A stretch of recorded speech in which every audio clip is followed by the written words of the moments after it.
Voilà, donc on a tout qui est lancé, donc on va se diriger vers l'index, voilà, donc et refacto cette partie-là. Donc à terme, bien sûr, ben ce sera donc une requête qu'on va faire donc Axios avec Axios, qui va nous permettre donc de faire, donc c'est comme avec Fetch, on va pouvoir faire donc des appels API. Et donc là, au lieu d'avoir donc ici resolve, tout d'abord ce qu'on va faire donc c'est appeler avec Axios donc une route qu'on a déjà définie donc dans notre serveur, donc dans notre API qui sera get. Et ce sera, donc si vous vous rappelez, on avait dit, donc la base URL c'est API et ensuite products. Voilà, donc c'est ce qu'on va faire. Et puis suite à quoi?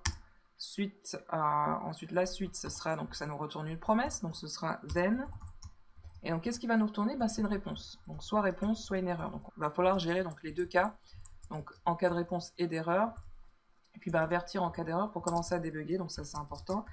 Et ensuite, on va vérifier, donc si des fois, donc s'il n'y a pas de réponse en fait, donc on va vérifier s'il n'y a pas de réponse ou alors si on a des erreurs pour du coup retourner la chose suivante. Donc là j'aime bien en fait, au lieu d'avoir simplement le resolve, donc c'est le paramètre classique qu'on a, donc je préfère avoir on success et on fail. Donc pour moi c'est plus parlant, plus clair, donc je vais mettre les deux paramètres de on success et on fail, donc pour pouvoir, là cette fois-ci, donc indiquer on fail. Donc c'est l'équivalent de reject en fait. Donc ce qu'on a, la signature classique c'est resolve et reject. Donc moi je remplace avec unsuccess et unfail. Et donc du coup, donc là ce sera, on va pas oublier de return parce que en cas d'échec, on veut juste que ça return et que ça sorte de cette fonction. Et on pourra lire response failure. Et on va rajouter, donc on va combiner les deux, c'est pourquoi j'utilisais backtick. On va combiner donc response failure et ensuite on va pouvoir lire l'erreur en question. Voilà.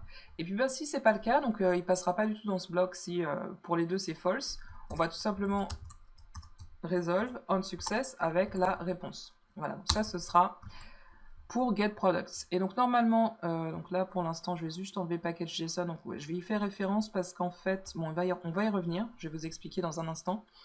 Mais juste après, donc on retourne rapidement donc, dans state où on exécute nos actions. Ici, on a déjà donc get products, donc on fait get product pending, donc là c'est juste pour dispatcher et mettre à jour notre reducer, le state avec le reducer. Et donc là, ce qu'on va faire, donc c'est récupérer la réponse.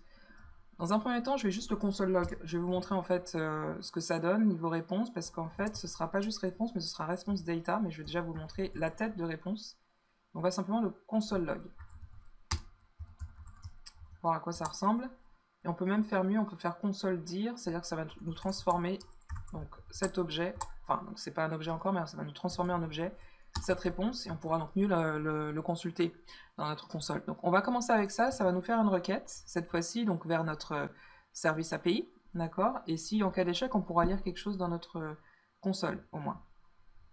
Alors on va voir ce qui se passe donc dans navigateur et directement dans network. Network, ici. Et donc voir ce qui se passe donc au niveau de la requête lorsqu'elle est faite.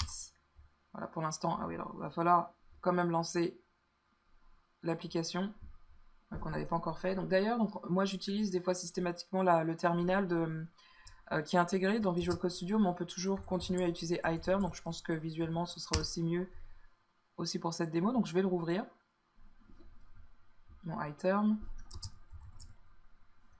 Voilà, iTerm, on va le rouvrir et puis faire nos requêtes, exécuter nos lignes de commande à l'intérieur directement. Tips, ouais, donc on va mettre no, ok, donc je vais m'assurer donc de cd vers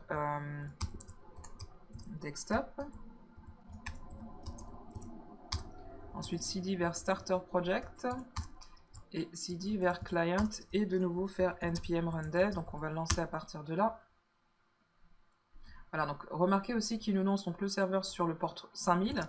Je vous avertis parce qu'en fait on regardera un détail en fait juste après.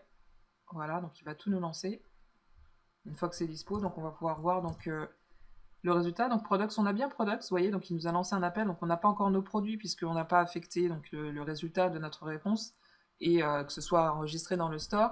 Et on va voir que dans la console, on devrait avoir quelque chose voilà qui est imprimé. Voilà, donc c'est notre objet. Et c'est justement dans data qu'on a donc tout notre tableau d'objets qui est récupéré suite à notre requête. Donc on va non pas seulement donc récupérer la réponse, donc toujours dans l'action, on va finalement récupérer la réponse data. On va faire ça une nouvelle fois, histoire de vous faire la démo. Voilà, donc là, cette fois-ci, on a accès voilà, à ce tableau. Bah, qu'est-ce que je vais faire avec ce tableau? Donc, si vous vous rappelez, donc moi, l'objectif, c'est d'avoir un groupe de produits. Donc, c'est un tableau et qui est organisé par groupe de produits. Donc, on aura un tableau à 2 dimensions. C'est-à-dire qu'on aura plusieurs tableaux dans un même tableau. Donc, c'est ce que je fais avec cette fonction utilitaire. Donc, ce sera return products arrays. Donc, je crois que c'est array. Je ne sais plus comment je l'ai nommé. Arrays, d'accord. Donc, c'est arrays. Donc, c'est vrai que c'est plusieurs arrays. Voilà. Et on va lui passer, donc du coup, response data. Voilà, donc c'est ce que je veux. Et je vais de nouveau mettre ça disponible parce que ben, ce qui m'intéresse, c'est suite. Donc, dès que j'ai mon tableau, donc tableau à 2 dimensions, ben, ce que je veux, c'est récupérer les data, donc sous forme de tableau dans un tableau, et ensuite le dispatch, et avoir ça de disponible dans mon store. Et là, on va voir que cette fois-ci, c'est un peu différent. Cette fois-ci, donc j'ai bien mes produits. On va aller faire un tour dans le store, juste voir donc côté code ce que ça donne. Get product success, donc on a bien nos items, donc c'est un objet avec plusieurs tableaux. Voilà, donc suite à cette action qui est d'envoyer le payload, mais cette fois-ci donc sous forme de tableau dans un même tableau.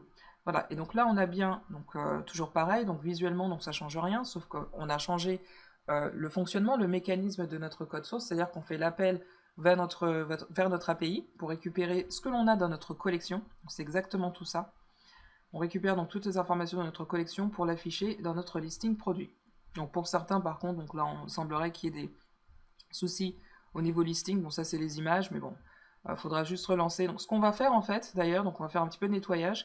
C'est vrai qu'on avait fait plusieurs tests auparavant. On va tout simplement gommer donc on va voir comment le faire. Donc c'est pourquoi j'expliquais qu'on va faire des allers-retours entre notre client et serveur. On va voir comment supprimer donc toute notre collection et ensuite ben, tout simplement le rajouter. On va faire ça donc juste après.